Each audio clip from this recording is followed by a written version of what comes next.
I actually paint figures in the landscape, so sometimes there's an element of narrative storytelling in what I do. And so with that comes a psychological sort of reading of the painting. So I found New Zealand quite melancholy. There's a lot of black and contrast in the landscape. You know, you might even get the big dark trees, real pale, the black in the rock. Then you get these sort of luminescent skies. So you're getting a lot of contrast. So there's a lot of stuff to sort of hook visually in with your painting. So for me, that squelch was also quite interesting, the form of the land and this moss and stuff that had grown over the rock. So I just thought it was almost like a Boothian type sort of landscape instantly there. So for me, it wasn't about making paintings directly. I finished work when I was there. I was just sort of gradually getting to know it and make notations. And I wasn't really thinking too much about I have to do this or put this in. I was just painting what I saw and let it develop slowly. And it sort of overtook me in a way. I mean, working with the other artists and seeing how they approached it, it was so different from Australia. So I actually found that difference really excited me and made me want to work more. And, you know, as Ewan said, it was quite, it was great to see, it was competitive to see all the artists working, and this energy sort of helped you see the land a lot clearer. And by the end of the trip, I found that I was looking a lot more. I'd see people like Idris and Judith who would just go for a walk. We'd get up and we all have our paints and stuff ready to go. And Idris would just come out with with binoculars, and then he'd go off for people like Idris and Judith who would just go for a walk. We'd get up and we all have our paints and stuff ready to go. And Idris would just come out with with binoculars, and then he'd go off for a couple of hours, and then he'd come back and just from memory would paint in the afternoon at the back of his studio, and had about 6 paintings done. I started to look a lot more by the end of the trip, and I found that it sort of lasted when I've come back to the studio, because I am quite a studio-based painter.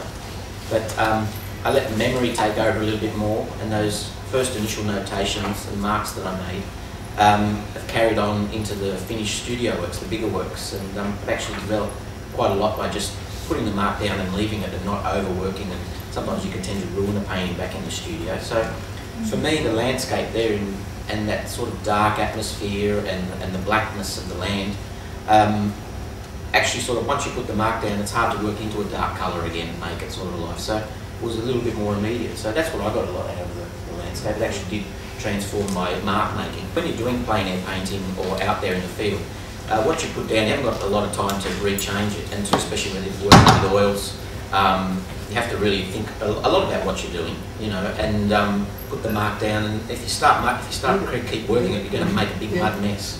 So, you know, Ewan would do to great effect. And he's one of the best. So nothing wrong with a big muddy mess. Do you ever have to scrape it off? Do you want a minute to big muddy mess, or do you start again? Oh yeah, scrape it off, and then often that's the sad thing, that you work for hours and hours, and then you scrape it off and it looks really good. And all of a sudden after you scrape it off, oh, that's it. But yeah, no, look, I mean, I don't have any particular way of doing it, and one thing I really love about working on plein air, and these guys have hinted at it, is the fact that everything's in flux to such an extent that you can't think. Well, I don't think. It stops my brain from going, oh, is this a nice mark? You know, how would Peter Booth do it, or how would Steve Lopez do it, or, you know, you think it's so bloody hard just to try and get a sense of it. And you know, like a lot of the time you come in and you think, oh, I have to, you know, have to look at the landscape in a new way, or add something. I can't just. But by the time you start painting, you think, bugger that, I just have to try and bloody paint it. You know, it's so hard. So it stops you. It stops that horrible dialogue that goes on all the time. That's what I think.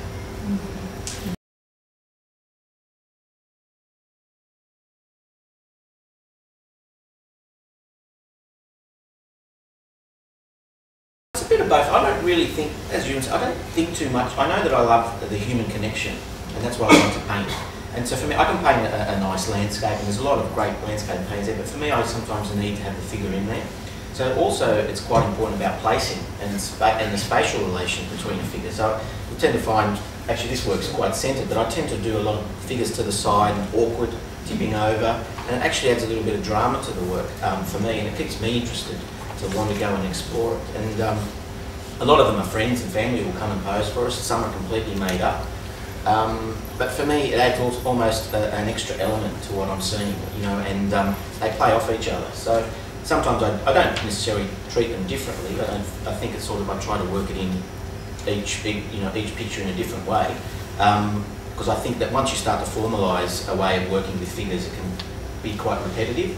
So I think what they're saying, Steve, is the way you put the paint on in figures is different from the way you put the paint on in the landscape.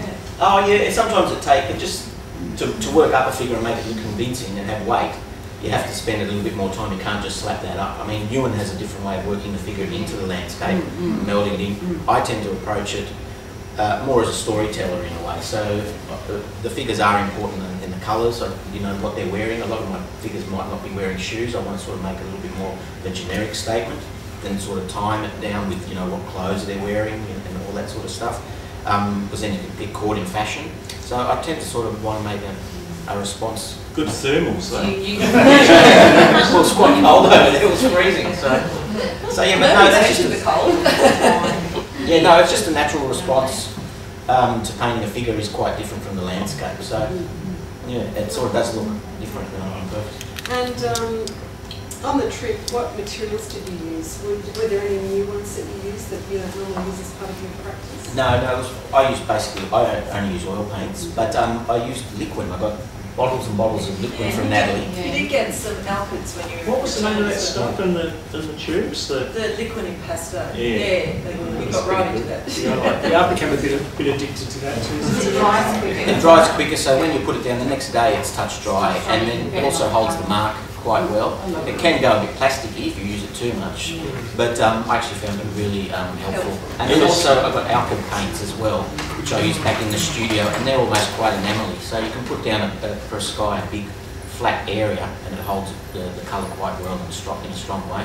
So I found that quite interesting. I'm actually playing a lot more with those as well, using that first in the picture and then working the oils over the top later on. Look at some of the choices that artists made. I was really quite nervous about the fact there was so much oil paint going over there, and the logistics of us even shipping that there and shipping it back was a bit of a nightmare. But it's the acrylics that gave us the most problems because of the coldness. The first day Idris was throwing things left, right and centre, although nobody got to witness that. I was the only one that saw the evidence of that, because the paints wouldn't dry, because it was just too cold. And he needs it to dry and work the next layer over the top. Yeah. So it was really interesting to see how the materials reacted in a different environment that I hadn't seen them in, because I'd only been to New Zealand once before and I hadn't worked plein air either. So cold, when you mean cold, like how cold? Acrylics don't dry, they don't form a paint film under 13 degrees or thereabouts. Wasn't that cold? Bloody hell. Oh, it was. The first morning, that's you can tell the native person. It was 6 degrees on the first morning that I went out with, and Lucy Colleton and Idris was there. 6 degrees is what they said, but the wind chill factor was far below that. But it's amazing how nobody really felt the cold in the end. I think there was a little bit excited. We didn't have rain or...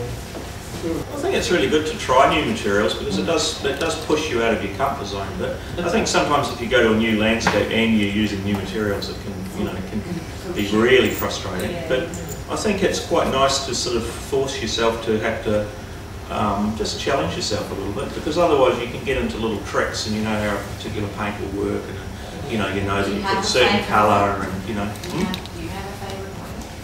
A favourite oil type? I use a particular brand only because I used to use one, and then a sort of a salesman got me using another one. But I do get used to something, you know. And it was actually, for me, the Winsor Newton took a lot longer to dry, which I think is probably one of their characteristics, and the rats like that. They just operated differently.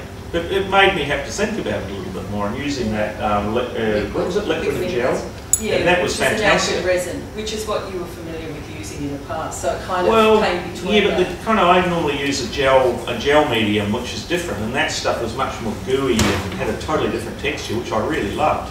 But it forced me to change a little bit.